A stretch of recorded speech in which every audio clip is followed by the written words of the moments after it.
যেখানে চিকিৎসার উচ্চ ব্যয় মেটাতে সাধারণ মানুষকে হিমশিম খেতে হয়, সেখানে মাত্র ৩ টাকায় মিলছে বিশেষজ্ঞ ডাক্তারের পরামর্শ। সাথে রোগীরা পাচ্ছেন প্রয়োজনীয় সব ঔষধ একেবারে বিনামূল্যে।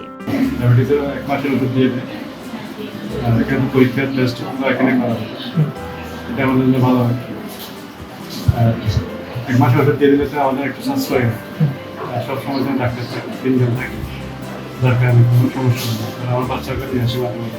প্রতিদিন সকাল ৯টা থেকে দুপুর ২:৩০ পর্যন্ত এখানে বহির্বিভাগীয় ডাক্তাররা নিয়মিত রোগী দেখেন।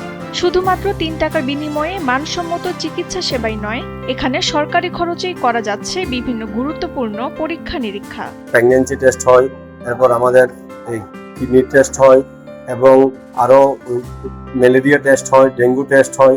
এগুলো আমাদের সুন্দরভাবে কম খরচে, বিশেষ করে সরকারি যে ইউজার ফিসটা খুবই কম খরচের মধ্যে এটা রোগীরা করতে পারতেছেন। বর্তমানে প্রায় ৮০ জন কর্মকর্তা কর্মচারীর পরিশ্রমে চলছে এই সেবামূলক কার্যক্রম। আমাদের এখানে টিকা, এমসিবি কর্নার, ল্যাবরেটরি কক্ষ, পরিবার পরিকল্পনা পরিদর্শিকা, ফার্মেসি, ডাক্তার সবগুলা, এবং উপরে আমাদের মেডিসিন কনসালটেন্ট এবং গাইনি কনসালটেন্ট বসে আইএমসি কর্নার খোলা হয়েছে। ওখানে শিশু থেকে 5 বছর বাচ্চার সেবা প্রদান করা হয়। ব্যতিক্রমী এই সেবাটি পাওয়া যাচ্ছে চট্টগ্রামের কর্ণফুলী উপজেলার অস্থায়ী স্বাস্থ্য কমপ্লেক্সে।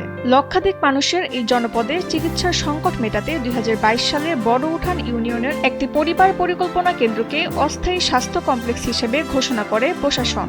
যেটা বললাম যে 3 টাকায় টিকিট কেটে ডাক্তার দেখানো, ওষুধ নেওয়া সবকিছুই তারা পাবেন। তবে হয়তো একটা রোগীর জন্য কোনো রোগীর জন্য হয়তো 4-5 রকমের ওষুধ প্রয়োজন হচ্ছে। সব ধরনের ওষুধ আমাদের এখানে সরবরাহ নাও থাকতে পারে। যেগুলো সরবরাহ আছে সেগুলো সম্পূর্ণ বিনামূল্যে তারা। স্থানীয়দের দাবি, জনদুর্ভোগ কমাতে কর্ণফুলীতে দ্রুত একটি স্থায়ী ও পূর্ণাঙ্গ স্বাস্থ্য কমপ্লেক্স নির্মাণ করা হোক। চট্টগ্রাম থেকে সংবাদদাতা মনসুর আলম মুরাদের পাঠানো তথ্যচিত্রে ডেস্ক রিপোর্ট তাসনিম হোসেন লিয়া।